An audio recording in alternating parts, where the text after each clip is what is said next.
we put in focus of the problems that media in the Balkans have in terms of why and how that they cannot support democracy there better, that they appear almost as an obstacle for democratic development of those countries, that they are subject of corrupt relations between usually the state and state funds and them, but also in terms of ownership, hidden ownership and so on. And then we see in journalism also corrupt practices and editors being part of those networks.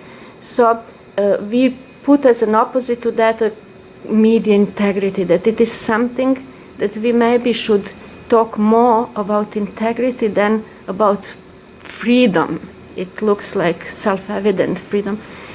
Do you think it is really also from you, The Guardian have done, especially recently with phone hacking, this really subject on which media community should focus and reflect, this problem with corrupt relations and practices in the media system? Well, I think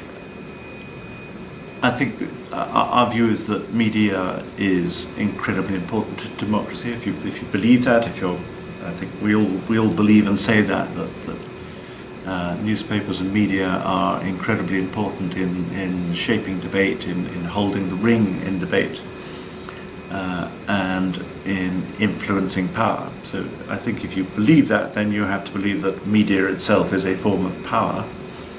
And has to be accountable and examined like any other form of power. And the big questions are who gets to hold them to account and who gets to examine them. But I think it would be wrong if the media didn't examine itself sometimes, and if you are presented with evidence that there is a degree of corruption within the media, then I think it's hard and wrong for an editor to say, well, I'm sorry, we wouldn't write about that because that's our own people. So when a story was brought to me that seemed to suggest that there was a degree of corruption within the media in Britain, I felt that was a story that sometimes with a heavy heart one should pursue. What about this supposition whether these kind of problems should be addressed by regulation or self-regulation? It is also something that the British model of self-regulation was within this transition of media systems in the Balkans was brought to our region through Press Complaint Commission as a model. And now, following what has happened here, it was also a question whether these type of addressing the problems within the ethics of media industry, is it enough? Although we do have in all these new countries, new democracies, also regulation, very strict, detailed regulation. What do you think is it? It's the better approach, combination of both, or as we put in our reports, we think that state has certain responsibility towards citizens in regulating their right to information. So in a way, we think that it should be also approached to regulation. What is your opinion on that? Well, I feel very nervous whenever I hear any attempt by the state to regulate the press. I think the press is a different estate. We sometimes call it the fourth estate. Mm-hmm. People have now started talking about the fifth estate, but whatever estate it is, it's not the state.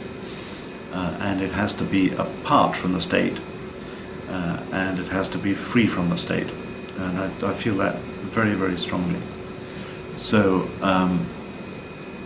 if there are problems in the press, and there usually are problems with the press, because in most forms of press you get bad behavior and irresponsibility, then I feel strongly that there ought to be a form of independent or self or independent and self-regulation that deals with it.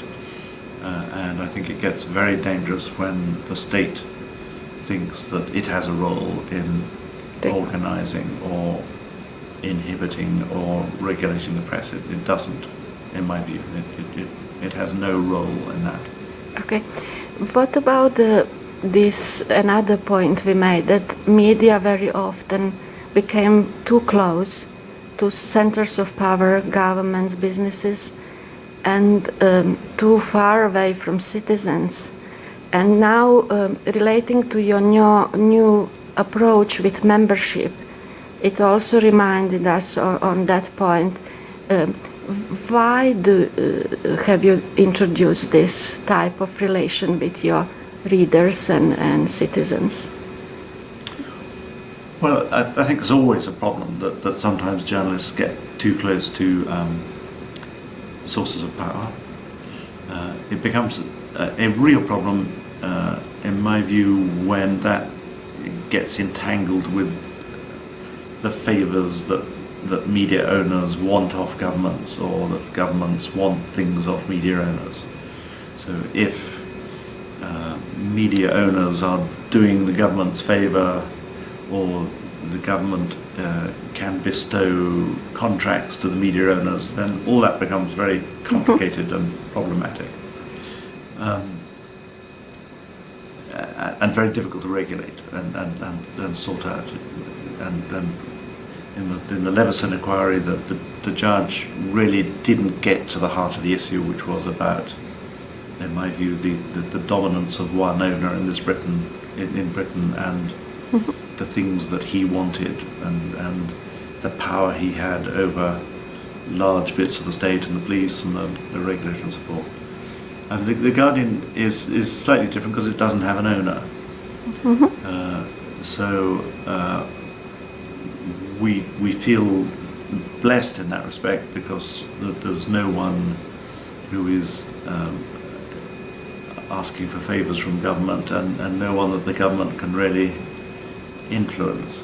And because our relationship therefore is with our readers, we thought there was a special power in trying to create a kind of membership of readers,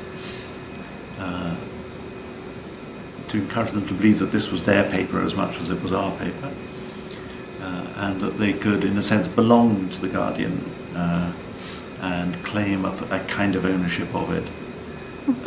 And we like that idea because it's a very reinforcing and involving idea, and also it should make lots of money for us.